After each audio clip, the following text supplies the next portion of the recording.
Hi guys, అందరికీ నమస్కారం. నేను స్టేజ్ మీద పాడిన పాట ఇప్పుడు ఎంతో వైరల్ అవుతుంది, ఇంకెక్కువనే అవుతుంది. ఆ పాట నచ్చి ఎంజాయ్ చేసి వైబ్ అవుతున్న వాళ్ళందరికీ నైస్, హ్యాపీ, ఎంజాయ్ పండుగ. బట్ నచ్చని వాళ్ళకి I'm sincerely telling, I'm not at all sorry. Because మీ మనోభావాలు ఇప్పుడు హర్ట్ అయినాయేమో, నాది ఎప్పుడూ హర్ట్ అయినాయి.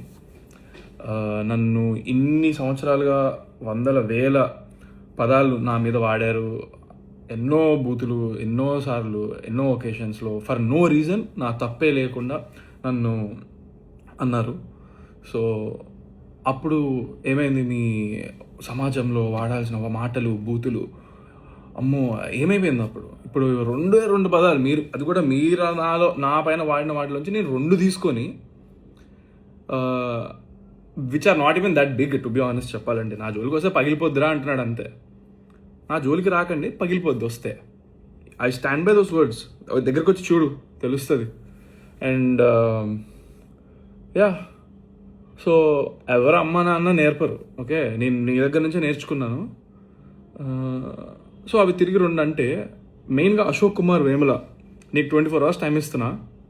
నువ్వు గనక నాకు 24 hours అపాలజీ నీ నుంచి రాలేదనుకో, దీన్ని నేను ఎక్కడ ఎస్కలేట్ చేయాలి, ఎంత చేయాలో నేను అసలు ఇంతవరకు నా లైఫ్లో నేను ఒక మీమర్ కానీ, ట్రోలర్ కానీ, లేకపోతే నా మీద వాడిన వర్డ్స్ కానీ ఎప్పుడు కూడా నేను రియాక్ట్ అవ్వలేదు. అంటే బాధ ఎక్స్ప్రెస్ చేయలేదు, ఎక్కడ ఏ సింపతి కోరుకోలేదు, లేకపోతే కంప్లైంట్ అనేది కానీ, రచ్చ కానీ ఏం చేయలేదు.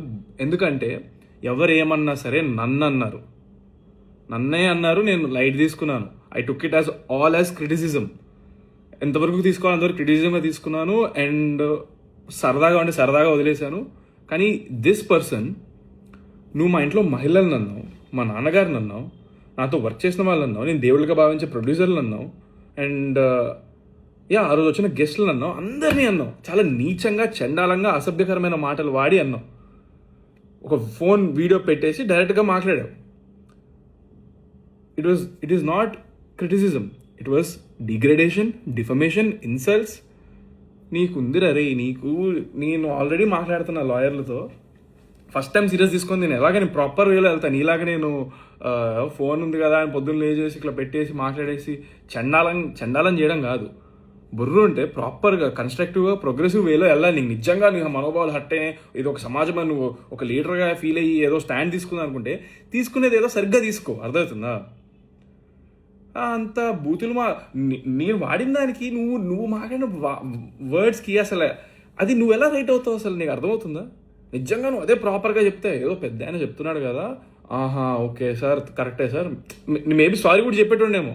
అంటే నువ్వు అంతా నిజంగా సిన్సియర్గా ప్రాపర్గా మాట్లాడితే, నువ్వు మాట్లాడే విధానంలో అసలు మెచ్యూరిటీ లేదు. అండ్ నా విషయానికి వస్తే, నేను ఒకటే, I want to tell you all, అసలు నేను ఎప్పుడైనా ఏ రోజైనా ఏదైనా తప్పు చేశానా? నాకు సిన్సియర్గా నాకు చేసి ఉంటే కనుక నాకు చెప్పండి. I really want know. నేను ఎంతో మందితో వర్క్ చేశాను. ఈ చేసిన 2 మూవీస్లో. అందులోంచి ఒక్కళ్ళని నేను వాళ్ళతో తప్పుగా బిహేవ్ చేసినట్టు కానివ్వండి, లేకపోతే ఏమంటారు యాటిట్యూడ్ చూపించినట్లు కానీ, లేకపోతే అట్లా చెప్పమనండి, చూద్దాం. ఎందుకంటే ఐఎమ్ వెరీ కాన్ఫిడెంట్. నేను ఆర్టిస్టుల నుంచి, జూనియర్ ఆర్టిస్టుల నుంచి, లైట్మెన్స్ నుంచి, కెమెరామెన్ నుంచి, singers, what ever, who not, సెట్లో నేను అందరితో మంచిగా పలకరిస్తాను, మంచిగా మాట్లాడతాను. ఎప్పుడు ఏ రోజున నేను నా నోరు పారేసుకోలేదు స్టేజ్ మీద కానీ, ఎక్కడా కానీ అసభ్యకరమైన మాటలు మాట్లాడింది కానీ, తప్పు చేసింది కానీ. నేను తప్పులో లేను, డే 1 అని చెప్తున్నా. నేను అసలు 19 years అబ్బాయిగా, 20 years అబ్బాయిగా మా డాడీ వాళ్ళు, మా మమ్మీ వాళ్ళని పక్కన నిలిచిపెట్టి ఇంట్రడ్యూస్ చేసిన రోజున కూడా వాళ్ళు ఏదో పొగుడుతున్నారు, నేనేదో ఫస్ట్ టైం స్టేజ్ ఎక్కడం, నాకు చాలా ఆక్వర్డ్ ఫీలింగ్ అయిపోయి ఇబ్బంది అయ్యింది. నేను అటు ఇటు చూస్తున్నాను, చేతులు జేబులో పెట్టుకున్నా. దానికి అక్కడ స్టార్ట్ అయింది. Even on that day also మీరు సరిగ్గా పూర్తిగా ఏది మ్యాటర్ ఎవరు చూస్తే కదా, ఇప్పుడు కూడా సాంగ్ 3 నిమిషాల song. So wait, I'm diverting. అక్కడ ఆ రోజు కూడా నేను చెప్పాను, ఆ రోజు కూడా పొరపాటున నేను ఎవరినైనా ఏదైనా కొంచెం ఎక్కువ మాట్లాడి ఉన్నా, లేకపోతే నాలో ఏమైనా నచ్చకపోయి ఉంటే, it will improve with time, దయచేసి నన్ను క్షమించండి అని చెప్పి నేను ఆ రోజే చెప్పాను అక్కడ స్టేజ్ మీద. అండ్ ఈ రోజు కూడా సాంగ్ పాడిన స్టేజ్ మీద ఈ సాంగ్లో వాడిన పదాలు అసలు సినిమాలో ఉండవని కూడా క్లియర్గా చెప్పాను నేను. ఈ సాంగ్ ఆల్రెడీ రిలీజ్ అయింది. ఈ సాంగ్ 3.5 నిమిషాలు. దీనికి ఒక చరణం ఉంటుంది, పల్లవి ఉంటుంది, ఇంకొక పల్లవి, ఒక పల్లవి ఉంటుంది, 2 చరణాలు ఉంటాయి. ఇట్స్ ప్రాపర్ సాంగ్, 3.5 నిమిషాల సాంగ్. దీనిపైన పనిచేసిన వాళ్ళు ఏమి చిన్న చితక వాళ్ళు కాదు. చిరంజీవి, పవన్ కళ్యాణ్ గారు లాంటి మూవీస్లో వర్క్ చేసిన వాళ్ళు, వాళ్ళకి సాంగ్స్ ఇచ్చిన లిరిక్స్ వాళ్ళు దీనికే ఉన్నారు, వాళ్ళే వర్క్ చేసింది. ఓకే, 3.5 నిమిషాల సాంగ్లో మీరు 5 సెకండ్లు కట్ చేసి దాన్ని మళ్ళా వేసి మీరు నెగిటివిటీని ఎక్కువ చేస్తే అది అలాగే కనిపిస్తుంది కదా. దీన్ని భూత పురాణం అంటున్నారు మీరు 5 సెకండ్లు పెట్టి. ఇదా భూత పురాణం?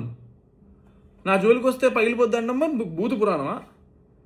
అసలు మీరు ఎక్కడ ఏం వినలేదా? అయ్యో బాబోయ్ అంటారా? ఎన్ని సినిమాల్లో మనం వాడరు, బీప్ అయ్యారు, ఏ రేటెడ్ సర్టిఫికేట్ ఇస్తే సినిమా థియేటర్కి వెళ్ళి చూస్తారు అందరూ. యూట్యూబ్లో రిస్ట్రిక్షన్సే ఉండవు. అసలు రిస్ట్రిక్షన్స్ లేకపోయినా కూడా మేము ఈ సాంగ్ ఒరిజినల్ వర్షన్లో మేము పెట్టలేదు. అది వి ఫెల్ లైక్ అంత అవసరం లేదేమో అనిపించింది. నేను ఇప్పుడు నా సినిమా రిలీజ్ ఉందిరా భయ్, నేను ఏదో కొంచెం ఇంపాక్ట్ క్రియేట్ చేసుకొని February 6th నా సినిమా రాబోతుంది కాబట్టి కొంచెం బజ్ క్రియేట్ చేసుకుందామని నేను కావాలని స్వతహాగా నా సొంతంగా I take complete responsibility. By the way మా ప్రొడ్యూసర్ కానీ, డైరెక్టర్ కానివ్వండి, లేకపోతే అక్కడ వచ్చిన గెస్టులు కానివ్వండి, మా అమ్మ నాన్న కానీ ఎవరికి తెలియదు నేను ఆ 2 పదాలు చేంజ్ చేసి పాడతానని ఎవరికి తెలియదు. ఓకే, సో నేను ఏదో ఇంపాక్ట్ క్రియేట్ చేసుకుందామని చేశాను అనమాట. అంతే. నన్ను నేనుగా నేను ఎప్పుడు ఉంటాను. I feel like people sometimes నాలో ఉన్న హోప్ అంతా చంపేసి, నా కాన్ఫిడెన్స్ అంతా కిల్ చేసేసి, ఇంకా అసలు they want see me cry అన్నట్టుగా అనిపిస్తూ ఉంటుంది. బట్ దేవుడి దయ వల్ల నేను స్టార్టింగ్ నుంచి నేను ఎన్ని మాటలు పడినా కూడా I always been confident and headstrong and ఏదో కసి బ్లైండ్గా సాధించాలని ఒళ్ళు హూనం చేసుకుంటూ కష్టపడుతున్నాను. సో February 6th బరాబర్ ప్రేమిస్తా మూవీ వస్తుందండి. మీరు సినిమా చూడండి. It's a clean movie. మీకు సినిమా నచ్చినట్లయితే 4-5 చెప్పండి బాగుంది సినిమా, నచ్చిందని. నా కష్టం నచ్చితే నన్ను ఆదరించండి దయచేసి. But yeah, Ashok Kumar Vemla 24 hours time bro నీకు మాత్రం. ఇప్పుడు కూడా నేను చాలా రెస్పెక్ట్ఫుల్గా సంబోధిస్తున్నాను, ఎందుకంటే అది నా సంస్కారం. This is how I was brought up. Unlike you, మీరు ఎలా వాడారో వర్డ్స్ అదంతా మీ కామన్ సెన్స్ లేదు మీకు, అలాగే వదిలేస్తున్నా దాన్ని. అండ్ మీరేమి జర్నలిస్ట్, రిపోర్టర్ నాకు అర్థం కావట్లేదు. అసలు ఆ జాబ్కి ఉన్న పేరు, పరువు, రెస్పెక్ట్ అన్నీ తీసేస్తున్నారు. మీకు అర్హత లేదు అసలు. ఆ జాబ్ని చాలా రెస్పాన్సిబిలిటీతో, డిగ్నిటీతో ఆలోచించుకొని చేయాల్సిన జాబ్ అది. నేను రోజు 10-15 మందిని నా సినిమా టైం ప్రమోషన్స్ అప్పుడు అందరినీ కలుస్తాను. అందరూ నాకు వాళ్ళపైన ఎంతో గౌరవం ఉంది. ఎందుకంటే వాళ్ళు ప్రతి క్వశ్చన్ కూడా చాలా రెస్పెక్ట్ఫుల్గా ఆలోచించి 100 సార్లు మాట్లాడే ప్రతి మాట ముందు మాట్లాడతారు. అలాంటి జాబ్ చేస్తున్నా అని చెప్పుకుంటూ నువ్వు వాళ్ళ పరువు తీస్తున్నావు అలా మాట్లాడుతూ.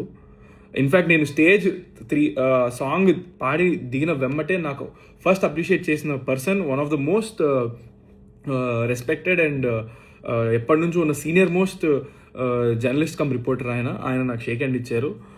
అక్కడ ఇంకా ఎంతోమంది రిపోర్టర్లు, జర్నలిస్ట్ ఉన్నారు, అందరూ అప్రిషియేట్ చేశారు. నా సాంగ్ అయిపోయిన తర్వాత ఫుల్ క్లాప్స్, విజిల్స్ అందరూ చేశారు. అండ్ వాళ్ళందరూ అప్రిషియేట్ చేసింది, మెచ్చుకుంది నేను వాడిన బూతులు కాదండి, నేను చేసిన అటెంప్ట్కి. నేను కాన్ఫిడెంట్గా పాడింది. ఎందుకంటే నేను పెద్ద సింగరేం కాదు, నేను సూపర్ పాడానని చెప్పట్లేదు. బట్ అలా సింగర్ కాని పర్సన్ స్టేజ్ ఎక్కి పాడడం అంత ఈజీ కాదని వాళ్ళు గ్రహించి నా ఎఫర్ట్కి నన్ను మెచ్చుకున్నారనమాట. అది వాళ్ళకున్న maturity. And I was able to entertain them for 3 minutes అనేది I'm very happy and proud about it. Because I was able to and I gave my sincere effort to sing and entertain. So guys, thank you. And Ashok Kumar Vemla 24 hours, you better send me an apology. For more videos like this, subscribe Big TV channel.